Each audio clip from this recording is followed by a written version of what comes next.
విద్యార్థులు తలుచుకుంటే ఇండోనేషియా ప్రభుత్వాలు మార్చినాయి, ఈ రోజు శ్రీలంక ప్రభుత్వం మార్చింది, నేపాల్ ప్రభుత్వాన్ని మార్చినాయి, బంగ్లాదేశ్ ప్రభుత్వాన్ని మార్చినాయి. రేపటి దినాన ఈ భారతదేశంలో కూడా పాలన మార్చాలి. ఈరోజు కాక్రోచ్ మూమెంట్ అనేది బీజేపీకి అగెనిస్ట్ గా లేచింది, కానీ దానికంటే ఈరోజు డేంజర్ గాను రాష్ట్రాన్ని పాలిస్తుండ్రు. తెలంగాణ రాష్ట్రాన్ని అంతకంటే దౌర్భాగ్యమైన పాలన ఈరోజు తెలంగాణ ఉన్నది. ఈరోజు రేవంత్ రెడ్డి గారి దగ్గర విద్యాశాఖ మంత్రి పెట్టుకుంటారు, నా అంత బాగా ఎవరూ చేయలేరు కాబట్టి నేనే పెట్టుకున్నాను అని అంటారు రేవంత్ రెడ్డి గారు. అవును, నీ అంత బాగా ఎవరూ చేయలేరు, నీ అంత బాగా ఎవరు ముంచలేరు కాబట్టి ఈరోజు విద్యా కమిషన్ చైర్మన్ ఆకునూరు మురళి గారు రాజీనామా చేసి పీకిండు. నేను అది చేస్తా ఇది చేస్తా అన్నాడు, నువ్వు ఏది చేసే అవసరం లేదని అంటే నేను ఏది చేసే అవసరం లేదు, అప్పుడు నేనెందుకని చెప్పి రాజీనామా చేసిన పరిస్థితి.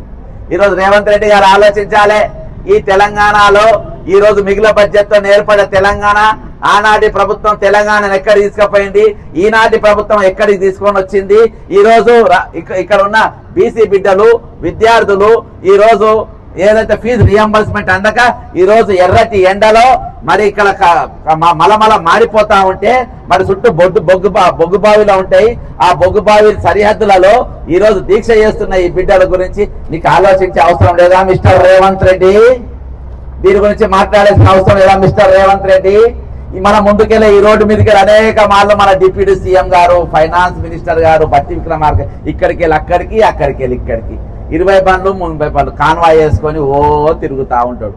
మరి ఈ రోజు వీళ్ళు దీక్ష చేస్తా ఉన్నారు, దీక్ష చేయబోతా ఉన్నారని వారం రోజులకి వీళ్ళు హెచ్చరిక చేస్తానే ఉన్నారు కదా, ప్రభుత్వాన్ని హెచ్చరిస్తూనే ఉన్నారు కదా. ఈ రోజు మా డబ్బులు మాకు కట్టండి, మమ్మల్ని బళ్ళలో రాణిస్తలేరు, పరీక్ష రాయనిస్తలేరు, చదువు పాస్ అయితే మా సర్టిఫికెట్ ఇస్తలేరు, మమ్మల్ని యాజమాన్యం వేధిస్తుంది అనే ఆ అర్థనాదాలు, ఆ చావు కేకలు, ఆ అరుపులు మీకు వినవాడతలేవా మిస్టర్ బట్టి విక్రమార్క? పేద బరువు బలహీన వర్గంకి నేను వచ్చిన, దళిత వర్గం నేను వచ్చిన, ఆకలి అంటే ఏందో నాకు తెలుసు, విద్య అంటే ఏందో నాకు తెలుసు, విద్య యొక్క ప్రాముఖ్యత నాకు తెలుసు, అందువలన ఈరోజు నేను మన ఉప ముఖ్యమంత్రి అయినా ఫైనాన్స్ మినిస్టర్ అయినా అంటాం మిస్టర్ మిస్టర్ బట్టి విక్రమార్క.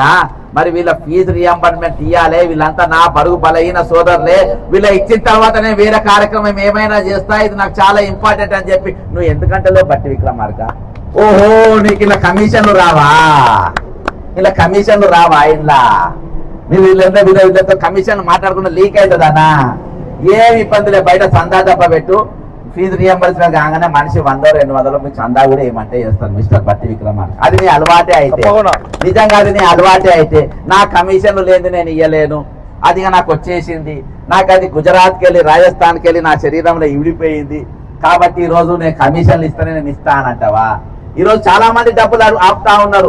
ఈ రోజు రాష్ట్రంలో మరి వీళ్ళకి విద్య చెప్పిన ఉపాధ్యాయులు, మాకు విద్య చెప్పిన ఉపాధ్యాయులు, మాకు విద్య చెప్పినటువంటి ఈ రోజు ప్రొఫెసర్లు చాలా మంది రిటైర్డ్ అయ్యి వాళ్ళ డబ్బులు రాక దాదాపు 45 మంది టీచర్లు ఈ రోజు మరణించారు. అత్యధికంగా మరణించింది టీచర్లు, తర్వాత అత్యధిక మరణించి పోలీసులు 96 మంది చనిపోతే అందులో దాదాపు 40 మంది టీచర్లు ఉన్నారు, 42 మంది పోలీసులు. ఈ రోజు వాళ్ళు అసలు భాషలు వాళ్ళ పైసలు ఆపదు, ఎందుకంటే ఈ రోజు వాళ్ళ పైసలు ఇస్తే కమిషన్ రావు. అర్థమైందా? ఈ రోజు ఖమ్మం ఏదైతే ఈ రోజు ప్రశ్నించే గొంతుగా ఖమ్మం నిలబడుతుంది. తెలంగాణ ఉద్యమం మొట్టమొదటిగా మొదలైంది ఖమ్మం జిల్లాకెళ్ళి. అటువంటి ఖమ్మం జిల్లాకెళ్ళి ఈ చెడగొట్టిన వాళ్ళు ఎక్కడికి వెళ్ళి పుట్టిన వీళ్ళు? ఖమ్మం జిల్లాలో ఎటువంటి వాళ్ళు పుట్టతే? ఖమ్మం జిల్లాలో బట్టి లాంటి క్యారెక్టర్లు కానీ, ఈ రోజు పొంగులేటి క్యారెక్టర్లు కానీ, ఇలాంటి క్యారెక్టర్ ఇక్కడ ఉండే. మరి ఈరోజు ఇట్లా తయారైపోయింది దరిద్రులు. ఈరోజు ఖమ్మం జిల్లా పరువు తీస్తుంది కదా బాస్ మీరు.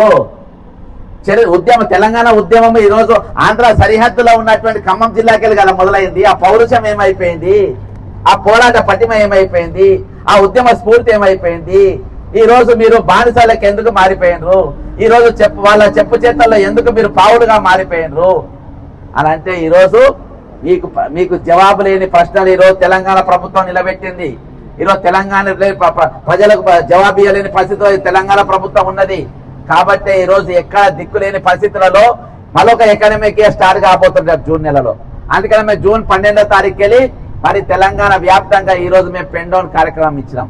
అందులో ఫీజు రియంబర్స్మెంట్ కూడా ప్రధానంగా పెట్టుకుంటా ఉన్నాం. ఎందుకంటే ఈ రోజు ఫీజులు కట్టకుండా క్లాసులకు రానియరు, కూర్చొనియ్యరు, పాస్ అయితే వాళ్ళు లాస్ట్ గా వాళ్ళ సర్టిఫికేట్లు కూడా ఇయ్యరు.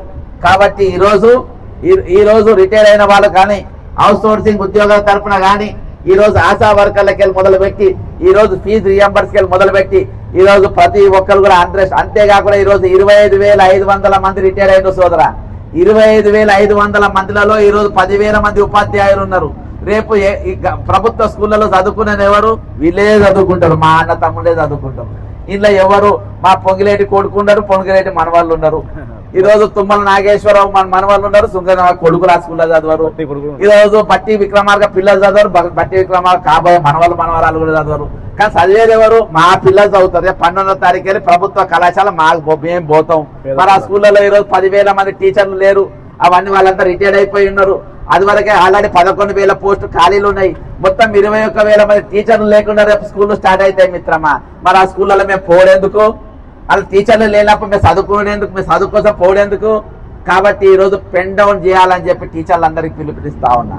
అంతేకాకుండా ఈ రోజు అవుట్ సోర్సింగ్ ఎంప్లాయీస్ చాలా మంది ఈ రోజు గెస్ట్ లెక్చరర్, గెస్ట్ టీచర్లు పనిచేస్తున్నారు. ఎలా చేస్తున్నారు?